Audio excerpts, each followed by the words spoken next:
Welcome to week 3 in auditing.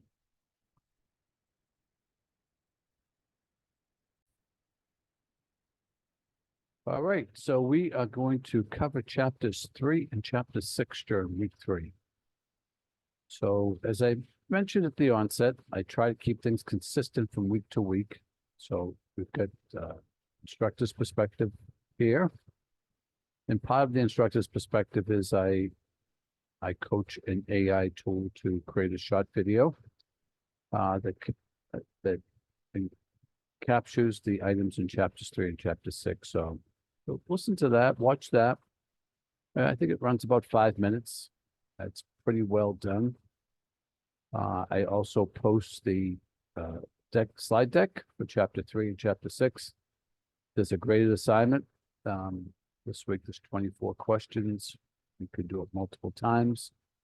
Everybody should get full credit for it.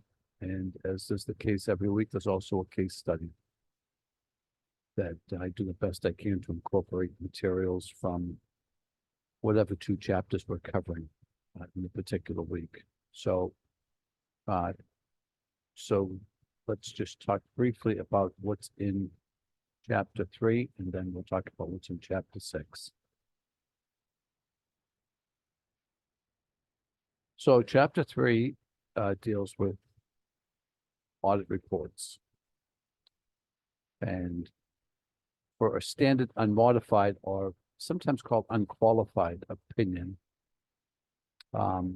let's take a look at what the report should look like. So it's going to have a title, and the title is going to mention the name of the company, CPA firm. It's going to be an independent auditor's report. It's going to be addressed to the board of directors or shareholders. It identifies the financial statements audited, and it stresses that management's responsible for preparing the financial statements. Auditor's responsibility is in expressing opinion on the financial statements. In particular, do the financial statements comply with generally accepted accounting principles or GAAP, and are there no material misstatements? There's an opinion paragraph that clearly states the auditor's opinion, and there's a signature and a date. So conditions for issuing an unmodified or unqualified opinion: all financial statements are included, the financial statements being the income statement, balance sheet, statement of cash flow, statement of shareholders' equity. General standards have been followed. In this case, we're talking United States, we're talking about generally accepted accounting principles. They had sufficient evidence to be able to express an opinion. They found that the financial statements were fairly presented. And again, this is to express an unmodified or unqualified opinion, and there's no additional explanatory paragraphs that needed. So what else is there in chapter 3 that's important? So sometimes you'll see that the financial statements prepared by management are unmodified or unqualified, but they have an emphasis of matter, and so what might warrant that are significant uncertainties. So even though there are no material misstatements and the statements were prepared in accordance with GAAP, there are some significant uncertainties. There's some major events that may be looming that may have a significant impact on the financial results. There's some significant related party transactions. There might be some subsequent events, and what you see occasionally is a going concern issues, and that is, will the entity actually be able to survive financially? So keep in mind, when we issue an unqualified or unmodified opinion, that does not mean the company is doing well financially. Many companies that have not done well financially still qualify for that. So there's 3 basic types of reports other than unmodified. So there's a qualified opinion. So I'm sorry, there should be 4. Right? So there's unmodified or unqualified. There's a qualified, adverse, or disclaimer.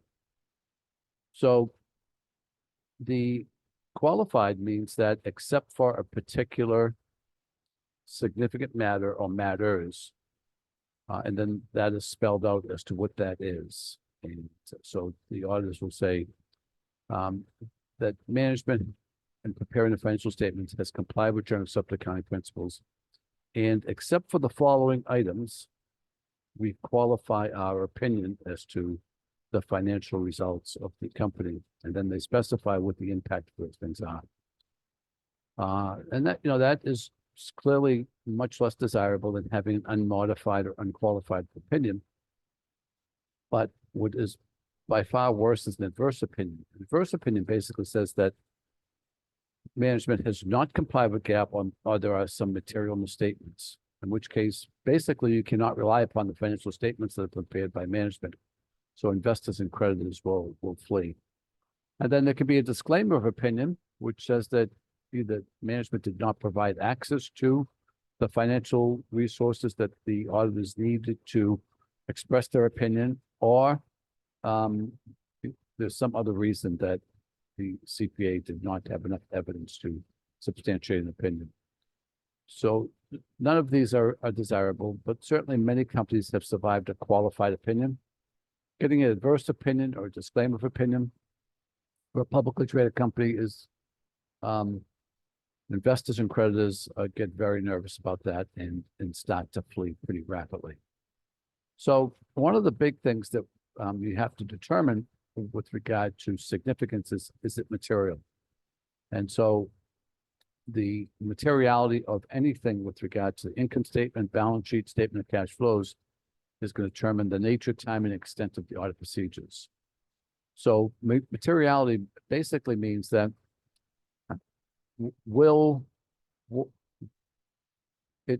could it potentially impact the decision-making of investors and creditors?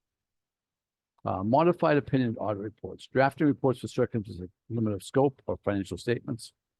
So, all right, what else is in chapter 3? So I think that's the crux of chapter 3. So let's take a quick look at chapter 6, audit objectives and responsibilities.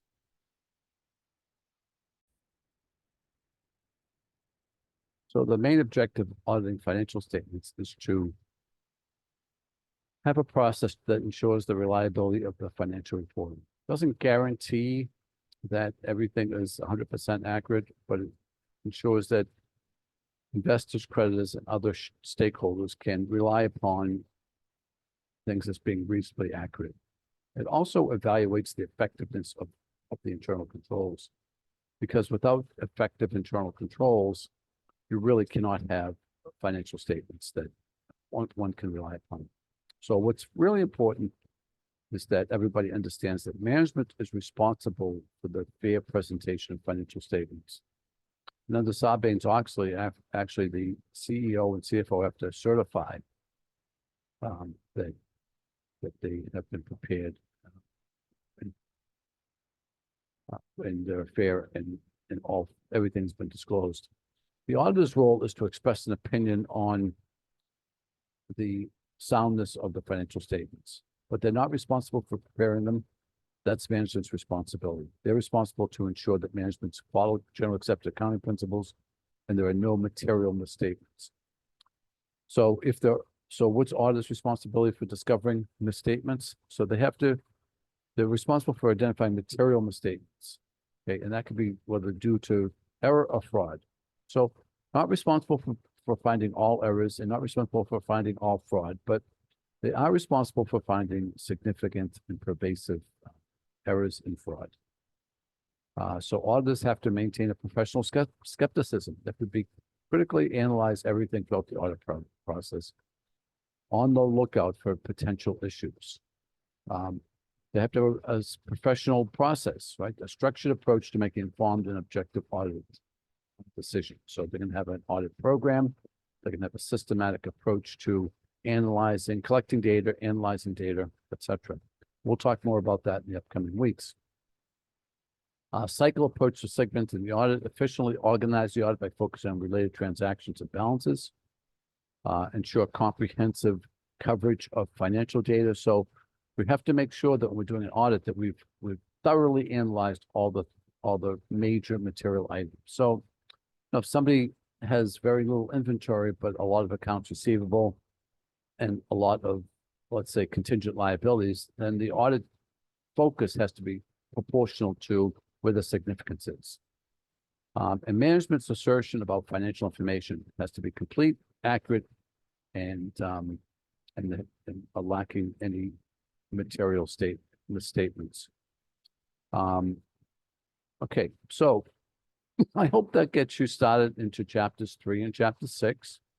So again, this week, similar to the first 3 weeks, read through the first couple of chapters, do the graded assignment, do the case study, and so this is the rhythm that we're going to go through week by week. Around week 7, there'll be a midterm exam, and that will cover whatever we have up to that point, probably the first 6 weeks, and probably about 12 chapters. And then we'll do the same thing in the second half of the course. So if there's anything I can do to help you with your learning journey, please reach out to me. I'm here to support your learning, and anything I can do, meet you on Zoom, respond to your emails. That's what I'm here for. So thank you for your contribution so far, and I'll look forward to your continuing inputs